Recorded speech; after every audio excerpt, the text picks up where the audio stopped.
Hi everyone, this is my sixth podcast, and we're very lucky to have Dr Chris Whitworth with us today from surgery. We're in the Mount Hawke Hub, which I'm hoping Chris will tell us all about in a minute, which is full of people, and he'll tell us why. You know what I mean? Thanks for coming, Chris. Good to meet you. Andy.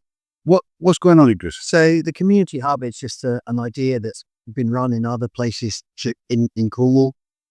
Volunteer Cornwall came to us last summer and said they had identified an area of Mount Hawke as an area that was lacking something like this. So the idea is that basically it's a social group. We meet every 2 weeks, and it's really to try and enhance a sense of community, to reduce social isolation, and just to get elderly people out meeting other people and so on.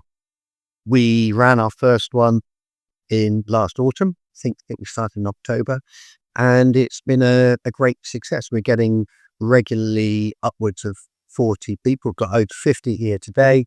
2 weeks ago, we had over 70 people. That was fantastic. So they come in, there's a chat, a bit of tea and coffee,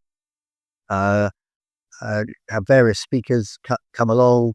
Then we do chair Zumba. So you have 40 or 50 people in a circle doing chair Zumba. Absolutely amazing, including some people in wheelchairs. And then another talk. So they're just doing balance and stability in and out. So we're doing a whole range of different things. Sometimes the surgery have been along and we check blood pressures. Other times we've had Samaritans here to talk about their services, balance and stability today. We've had physio here, all sorts of things. We've got a lady coming to talk about preventing incontinence and what you can do about that. So whole range of things. The idea is that it enhances, as we said, sense of community, reduces isolation, and hopefully encourages well-being. So it's the well-being hub. And we're trying to encourage people to promote well-being on their own, ultimately with the aim of reduced numbers of people needing to come to the surgery. That's fantastic. I mean, it doesn't seem long, because I was at the first meeting, you remember, in your surgery, and with Jackie Trigaz, Diana Rodder, and Jeremy Rowe, who of course is heading this up. I know Jeremy through Lib Dem counselling. He was Lib Dem, he was leader of Lib Dems. And it doesn't seem that long. We've got 70 people coming. It wasn't. So Jeremy was here at the start today, and he said our first meeting was last May. May, was it? Yeah. And so first meeting was in May. Our first of these meetings was October, and it's become a feature now. We're just talking about getting a minibus involved to bring more people over from St Agnes and from the surrounding area.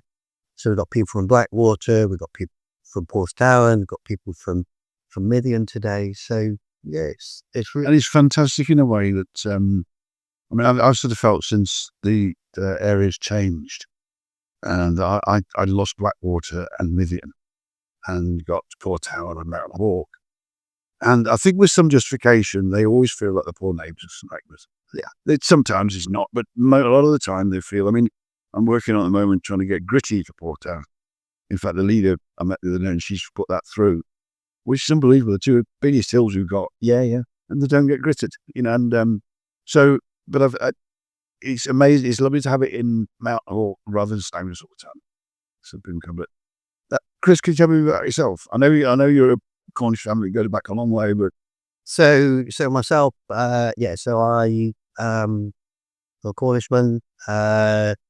I was actually born in Kuwait, because my dad's oil worker. But I'm a Cornishman. If you're born in a stable, it doesn't necessarily make you a horse, does it? So, figure up the belief there. It's really just changed if you. So I grew up in St Agnes. Went to medical school in London. Worked in various places around the world before I was able to come back and be a GP in St Agnes. Obviously, my family have done that before.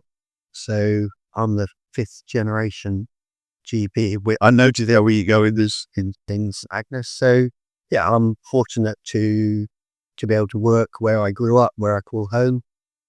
And so I feel very privilege to be in that place. Now did you train in London? I trained right in St Mary's Hospital. St Mary's? Yeah. So Paddington, yeah. Play rugby for them? I did. There's a huge, we played Guy's Hospital once and murdered us. Now, but there's a huge thing of that rugby at hospitals. Yes, so there's a big part of our life at Mary's. So yeah, it was. And I support it. I saw you play with the Wasp Legends, I think it was, that came. That's right, yeah. You and Stuart to that. Were you the centres pair of you? No, so Stuart and I were halfbacks. So I was from half, Stuart was playing. So I was threw the ball to Stuart. That's spent my life in. Is that what you were doing? Like, well, he's got some stuff to throw back at you. He's got endless stuff that he can throw back. He disappointed, wouldn't you? I mean, the surgery, you've been looking after me and my family for over 20 years now. And I think it's just a wonderful surgery I've ever known. And it's always, there's never a crossword. People get you in, they see you. And a wonderful array of doctors. Can't remember the first doctor I saw, he was quite strict. He's probably passed on now, he's quite elderly, but Rob then to look after me, Neil and yourself. And it's just, and Jane, and I just think it's, the thing is you can ring up on a Monday. I rang, somebody rang me that their friend was living in a car in St Agnes, just sleeping in a car. He was schizophrenic and he wasn't taking his medication. And I said, I need to speak to his GP. And I shan't say where the surgery was, but it wasn't close to St Agnes. And she said, oh, here's the surgery. And I rang up on the Monday morning, just having GP in the picture. And it said, went through all these different things. And he said, you are number 25 in the queue. And you just think, I mean, I was all right. I was in the warm, sitting in front of my computer, doing my work, and just listening. I waited for it. It was ages from people. Never had that at St Agnes. It's always very quick. And I think the standard of care is absolutely brilliant. So thank you for that. Good. What's I've got here to ask you? What's going on at the surgery? Is there anything? So quite a lot going on. Obviously, hopefully your experience has been good. I know that not everyone's experience on the phone is good. That's a constant dilemma for us. We've got some ideas to try and make that better with some automated call handling, but a demonstration of that coming up. Our problem is always meeting our capacity to the demand, which is a thankless task, to be honest. If we were there 23 hours a day, there'd be always someone who wanted to use Cllr, as those was the 24th. But phone access we know can be difficult. We over the Christmas pressures when the hospital was on black alert, we managed to get some extra capacity in then, which cleared our backlog a little bit. It is an ongoing task.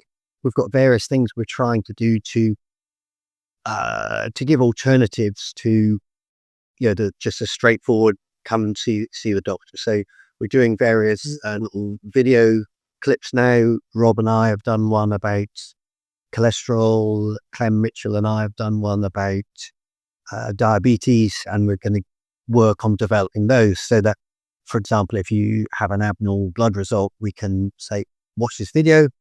That'll tell you all about it. And then if you want to have a medication or book further blood tests, this is what you need to do. So that's one thing we're trying to do, just to give ourselves a bit more space. And then we're going to be starting group consultations soon. Say probably starting first on respiratory illness, COPD, where we can get people in groups of 10 or so, give them an hour. So they get a good deal. They get an hour rather than 10 minutes. And hopefully that works for us, because we can see 10 people in 1 hour rather than 5 or 6. So that's something that is coming. Our physio Cllr has been working on some group consultations already, called Escape Pain, for people with hip and knee arthritis. So that's something, again, where she's had people for 12-hour sessions. big group all together, teaching them how to deal with their knee and hip pain, with a view to preventing them from having knee replacements, hip replacements, and that's worked really well. She's had great feedback with that. So they're ideas that we're going to be developing over the coming months and years, really. That's great. It seems, and you mentioned the word prevention, which I was going to bring up straight away, that it seems more nowadays with medicine, there's a lot more goes into preventing. Okay. So I think so. Quite where the best place to do that is a moot point. Progressive governments have gutted public health medicine, which is where you make your real gains. So that's a bit of an issue. To thrust it more onto us, I think we've just got a new instruction coming out, and so a big thrust of our work is going to be around trying to prevent cardiovascular disease. So that's going to likely mean checking lots of cholesterol, blood pressures, treating them a bit more aggressively, which is something that has been coming in over the last couple of years. And a lot of things, things like this, trying to get people to exercise more, trying to get people to eat better, for example. So those things are going to be increasingly important, particularly exercise and I mean, this is mainly from what from more elderly people, if you like. But I know you're a big supporter of Saints Trail and how we're trying to join Porthtowan, St Agnes. Absolutely, and so those things are so important, aren't they? Is that having that trail that is safe and easy to ride. If that just gets people, a few people more riding a bicycle or whatever, getting their cars off the road, it's great for climate change and for people's health. So those things are so difficult to do, though, aren't they? Well, it's hard because the money's gone now. I mean, yes, it was European money. My feelings about Brexit, I'm sure, and the games politics, but I think it's very sad that we lost that sort of strand money in Cornwall, which is a huge help. So we're fighting to get the money to join Porthtowan to St Agnes. If we do that, we join nearly 20 schools. Yeah. From Cllr to Newquay. I mean, that ticks every box, surely. Kids on bikes, side disco. Plus, it means everyone wants certain things in their village. The skate park. When I was growing up, but you never was like to go to another village for things. And I think we're struggling to get a skate park in St Agnes. I think we'll keep trying. But if we link those up, the kids can get on the bikes and go to Mount Hawke, or they can go to Porthtowan. Yeah. There's nothing wrong with that, but that's great. What else I've got?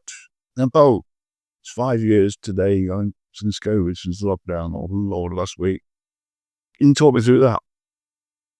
Must have been horrendous for you. It was really challenging, very difficult. Our lives, turned upside down overnight. How we coped with that was a real challenge. It forced us to work with our colleagues from Porthtowan, Carner Downs, Chase Water a great deal, set up a hot hub working with them.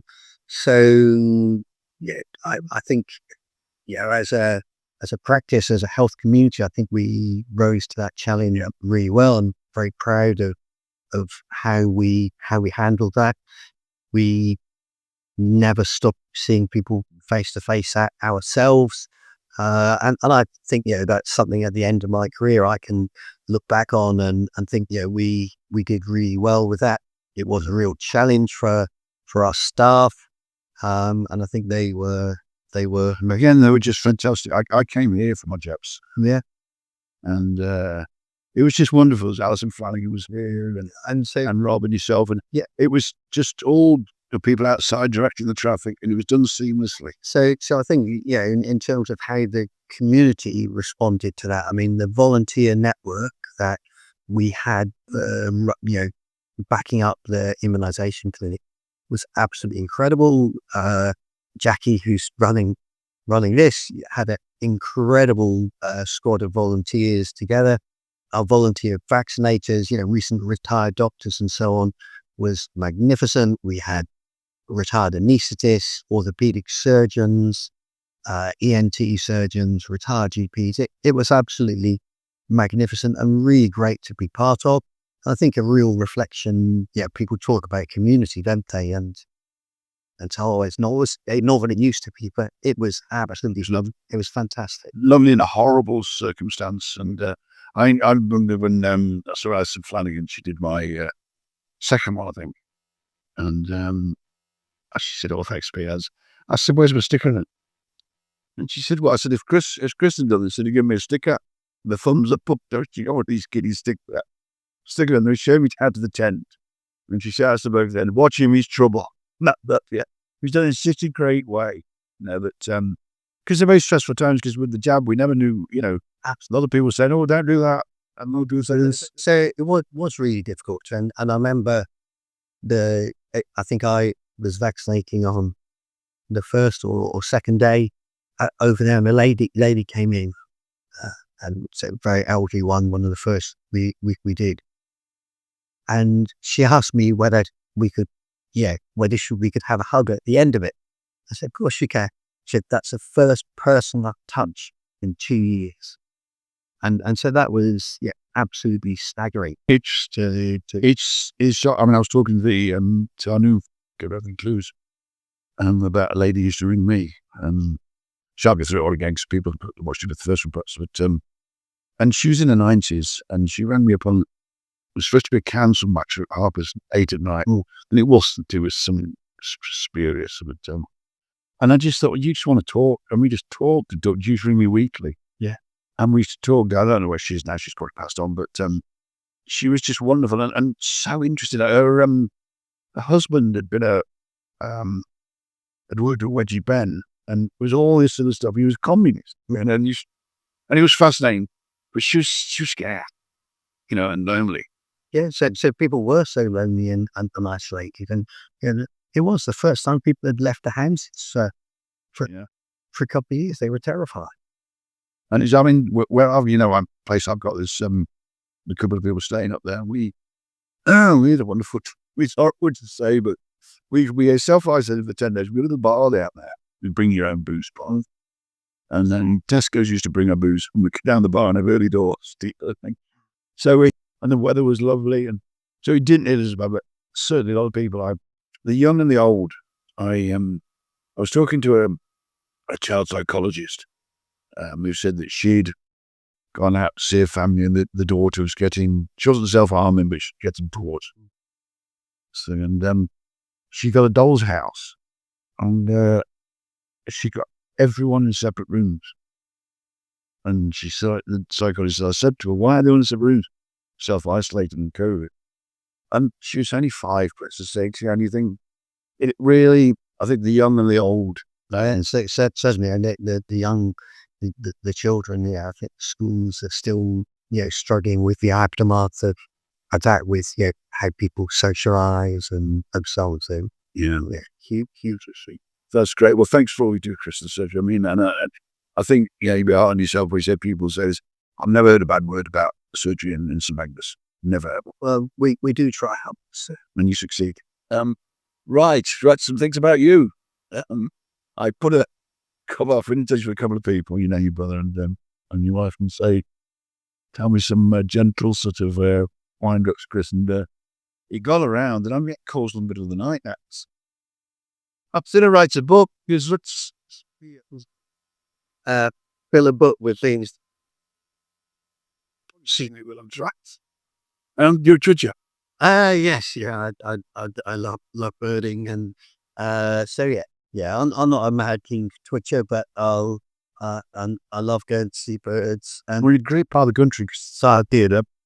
You get all sorts of stuff coming in here, and it's just been a lifelong interest of mine from when I was 5 or 6 years old, and I just can't stop. I don't get that much time to go and chase rarities, but I just love it. Yeah, I know someone who lived on the Nigel Mitchell. He lived on the I was silly. Yeah, and he said all of a sudden the pictures were pulling hundreds of people with cameras just something had blown in a hoopoe or something. Yeah. So yeah, I mean, if there's a big twitch on, a couple of years ago, I took the children down to, or they're not children anymore, but we went down to Kynance Cove. And there was a brown booby down there. Oh, right. And people Is that a wading bird? No, but it's like a gadget. It's Oh, right, okay. It's like a tropical. There's a blue booby. There's a blue booby. There's a blue-footed booby, brown booby. They're out one there now is a brown booby. Incredibly rare, about the first one in Britain or second one in Britain that had been seen. And people had driven overnight from London. And so there are people down there. There's everyone. There's hordes of people in camouflage gear all over the cliffs now, all with massive telescopes and things. And there was a chap said, "Get out the car." And the first thing he said, "Is it here?" No one's seen it. Left London at 2:00 this morning. Absolutely crestfallen that he hadn't seen it. I think I'm going to have to go home soon. And so they're just driven down from London. It's a wonderful thing. And we talked about Neil Henson, who takes dramatic shots, amazing shots. And that's the only way to shoot birds, isn't it, with a camera? In my book. Yeah. And it was just, we were sitting outside, it was last summer, I think it was. Me and a mate of mine having a coffee, and all of a sudden he went, whoa! And 2 storks were above us. Yeah. They were nesting out Benzanson somewhere. Incredible birds. I mean, and then all they did was yeah, and they're just gone. When they come and said, I tried to get my phone out to go to shop, they're just gone. Yeah. And I was sitting in your surgery once, and you were taking some blood off me. I don't think we ever discussed this, but you've got that nut hanging outside, and a nut hatch landed on it. And it's the only one I've ever seen. You probably saw it regularly out there. The only time I've ever seen before or since was this wonderful nut hatch with a big long V. And I was about to say to you, "Oh, looking nice. Look at this big." So, I mean, wonderful hobby. What else have we got? Oh, you like diving? Yeah, so I love getting on the water, and I love fishing at St Agnes. Got my own boat, so that's great. I love diving because that's it's a little bit like underwater twitching, really. So yeah, the marine life is fantastic. So I'm lucky enough here off St Agnes. There's some really great dive sites. So I'm lucky enough to go out there, and then I have with travel been to various places around the world. So that's something I really love doing. It just combines several interests. It's I mean, I'm not a deride sea fisherman, but I'm a proper fisherman, a coarse fisherman. Half the fun to me is just going to a lake at early in the morning at 5 a.m. looking for tench, the bubbles coming up. Yeah. But it's what else is going around you. That's it. So going out in the boat off St Agnes, even if you don't catch very much, on occasion, it's just being out there, being in the natural world. You never know what you're gonna see, and it's just a world away from everything else. And what else were told about you? Oh, you're a whiz at DIY. Oh no, you're awful at. The DIY, I think that do it yourself. You're doing it awful, man. And you're building bird boxes. Oh, my bird boxes are appalling. Oh, hey, they're appalling. So I had to go down the other day, and I've got some trees. I know she was a bird's mum, and I went down, and I walked around, and I thought, how many bird boxes have I got? So I walked around, and I sort of came to 6 or 7 down there. And as I came back, I was laughing out loud because you looked at them, they're all awful. Yeah, their roofs are at odd angles, they're bits stuck on the side. They're just absolutely awful. Philippa didn't say that. She said they're all different. No, 2 are the same. No, 2 are the same. So no, if I did any, I can't do any DIY. I'm an absolute bodger. I don't suppose the birds will mind. The birds don't mind, but people, if I do anything in the house, do mind. So no, I'm you leave it alone. Allergic to it. Great, yeah, that's great. How can I, as a counsellor, help you, Chris? I think keep funding this. I think in general terms, in St Agnes, we've got a great sense of community. I think that's really, really important. I think any council policies that work towards keeping that going is really important. And I think in terms of health, I think really from the council, it's about trying to keep our public health service going. And it's in the long run, it's things like climate change, um, yeah, yeah, traffic management, all of those things. Yeah, there's certainly. Housings was the one that I get to.